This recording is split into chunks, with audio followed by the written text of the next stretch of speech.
Welcome to this explainer. Today we're diving into how the apps and games you literally use every single day started out as translated text. Think about it for a second. Every app on your smartphone, every website you browse, every video game you've ever played, it all began with someone, somewhere, typing out instructions. But it definitely wasn't always as simple as hitting keys on a keyboard. In the very beginning, there were absolutely no words, no readable syntax, just pure, raw math.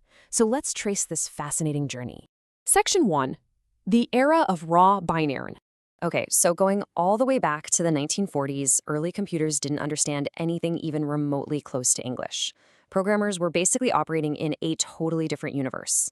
They literally had to communicate with the machine switch by switch, manually flipping physical hardware switches. Crazy, right? Eventually, this evolved into typing raw machine code, which was just endless mind-numbing strings of ones and zeros. Writing even a basic program could take days, and if you made one tiny mistake, boom, you were starting completely over. Eventually, this agonizing process gave way to assembly language, which used short, human-readable codes. Still incredibly tedious, but a massive leap forward at the time. Section 2. Speaking the computer's language. The real turning point hit in the late 1950s when we finally started speaking a language that computers could actually automatically translate into machine code.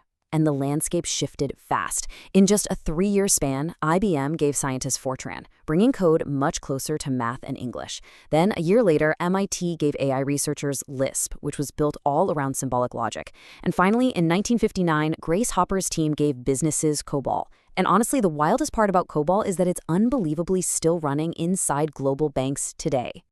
Section 3. Building the modern machine. By the 1970s, computing was really scaling up, and the industry desperately needed something much more powerful and flexible to build complex systems. Enter Dennis Ritchie. In 1972, at Bell Labs, he created C. C was a huge deal because it gave programmers incredibly close control over the hardware, but it was way, way easier to write than assembly. It was so effective, in fact, that it became the bedrock for entire operating systems like Unix. Even today, huge parts of Linux, Windows, and the hardware drivers on the phone in your pocket trace their roots directly back to C. But as you can probably guess, as programs got larger, they got significantly harder to manage. So, in the early 1980s, a programmer named Bjarne Stroustrup evolved C into C++. He basically wanted the sheer raw power of C, but with better tools to organize massive programs. So, C++ introduced what we call object-oriented programming. This was the ability to bundle data and behavior together into reusable objects. That structural breakthrough was absolutely crucial. It's why C++ became the backbone for everything from intense video game engines to trading systems, and literally the software running space shuttles. Section 4. The Internet Explosion. As the 90s rolled around, the internet really began to take shape, and we started seeing languages with completely different philosophies.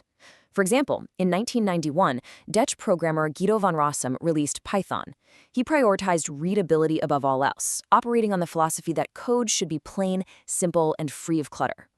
At first, people thought it was just a great language for teaching, but that exact simplicity caused it to absolutely explode in the 2010s. Now, it's the dominant force in modern data science and AI. Then came 1995. This was a massive landmark year with 2 huge language releases. First up was Java. James Gosling and his team at Sun Microsystems dropped this massive idea: write once, run anywhere. Thanks to the Java virtual machine, code could suddenly run on practically any device. This completely transformed Java into an absolute giant in enterprise software, and eventually the very foundation of Android apps.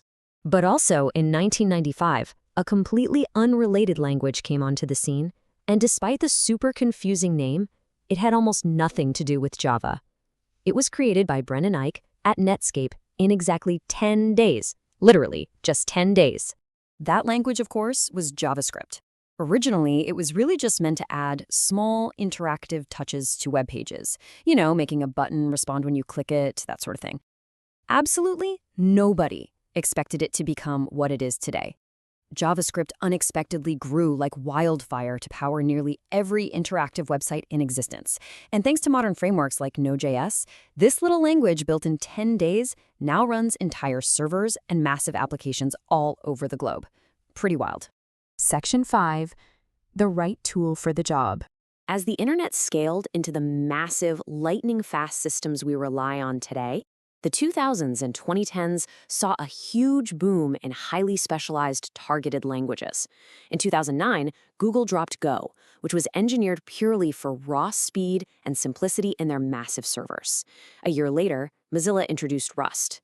Their goal was to completely prevent the nasty memory bugs and crashes that plagued C and C++, but without sacrificing any performance.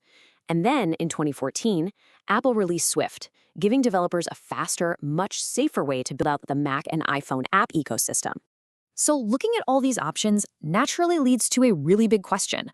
Why do we have so many languages instead of just one perfect universal code? Well, it's because every single language is a trade-off. You have languages that prioritize raw speed and tight hardware control, like C and Rust, and then you have others that prioritize readability and ease of learning, like Python. There simply is no single best language out there. It's really just about finding the right tool for the right job. When we take a step back and look at the whole picture, the transformation here is just staggering. We've gone from a time requiring teams of highly specialized engineers to manually flip physical switches, to agonizing over strings of ones and zeros, to writing syntax that reads almost like plain English. This evolution has totally transformed who can actually build technology. Today, a teenager with a laptop has the power to build global systems. And now, we're crossing into an entirely new frontier as AI itself is starting to change how we write and generate code from the ground up. The story of programming is really a constant evolution of human problem solving. We invent tools to fix our immediate barriers, which lets us build bigger systems, which then require entirely new tools all over again. It's an incredible cycle, and it leaves us with this final, exciting thought. The history of coding is far from finished.